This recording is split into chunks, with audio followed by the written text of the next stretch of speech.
Salut les gars, je vous fais une petite vidéo vite fait pour vous montrer comment on peut monter un bon bloc up pas cher, du moins pour N4.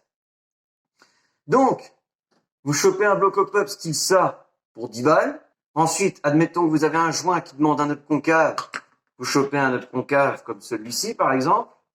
Ensuite, ce que je vous conseille les gars, c'est de caler la patte d'appui. Vous voyez par exemple ici, il y a plus de jours que l'autre côté.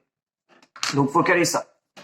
Alors, généralement, le Chatterton, c'est trop épais. Donc, ce que je vous conseille, c'est de la feuille de cuivre. Ça se trouve facilement sur Amazon.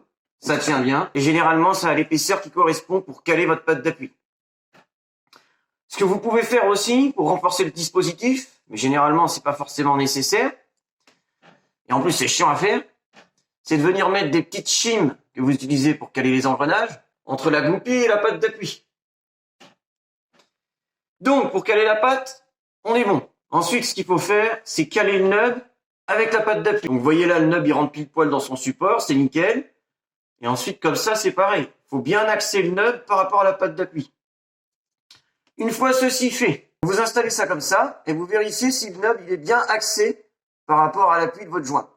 Donc là, vous voyez, là, je suis beaucoup trop comme ça. Et avec ces blocs up là, de toute façon, si votre up, il est ni sous ni surexploité, généralement, vous allez quand même tomber bien axé. Mais sinon, ça va être à vous de regarder et de juger à quelle profondeur à peu près votre joint il est optimal et de coller votre nub par rapport à ça. On prend son canon, son joint, et on vient regarder si la fenêtre du canon, elle correspond bien à la fenêtre du bloc up. Vous voyez, par exemple, si c'est trop comme ça ou trop comme ça, forcément, ça va pas aller. Étape suivante, les gars, il va falloir vérifier si votre nub est bien axé à la fenêtre du bloc up. Donc, c'est pas forcément facile à voir. On peut essayer de regarder par là. Bon, par là, on voit moins bien. Mon nub, il fait 4 mm. C'est la taille standard, hein, normalement, pour un nub concave. Ma fenêtre en fait 6.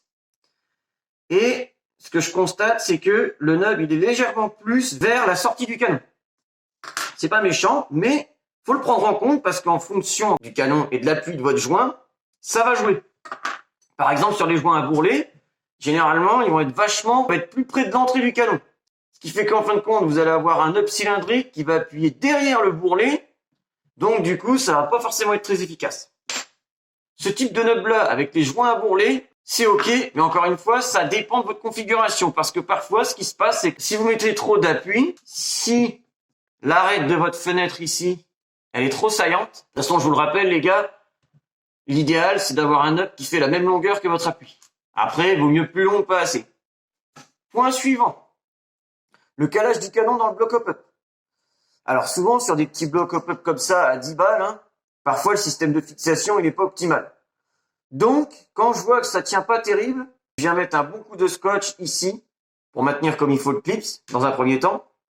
Et dans un second, je viens téflonner l'endroit où va venir se mettre votre bague de maintien, pour qu'elle tienne bien, parce que généralement, elle se balade, etc. Et je fais en sorte que le canon soit mis plus ou moins à fort. Voilà, faut bien qu'il tienne dans le bloc up, quoi. Je le rappelle, mais normalement, maintenant, tout le monde est au courant. On cale son canon de précision dans son canon externe. Par le biais du Chatterton, du téflon, etc. Si vous avez votre canon qui dépasse de trop dans le silencieux, on trouve un barrel spacer, spécifique au silencieux, et on cale le canon avec ça. Vérifiez qu'il n'y a pas des petites bavures, des petites imperfections qui peuvent gêner. Si vous avez un joint qui a des lèvres trop longues par rapport à votre ensemble, vous pouvez essayer de jouer un petit peu avec le clips, hein, forcément, de tirer légèrement votre canon dans les tolérances maximales de votre clips. Ensuite, les gars, sur certaines répliques, vous pouvez avoir du jeu au niveau du canon externe.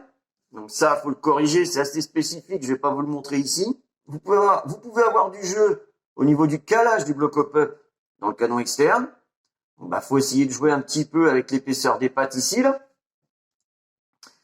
Et un dernier point, des fois vous pouvez avoir des tolérances à la con ou des petits soucis avec un nozzle trop long, etc.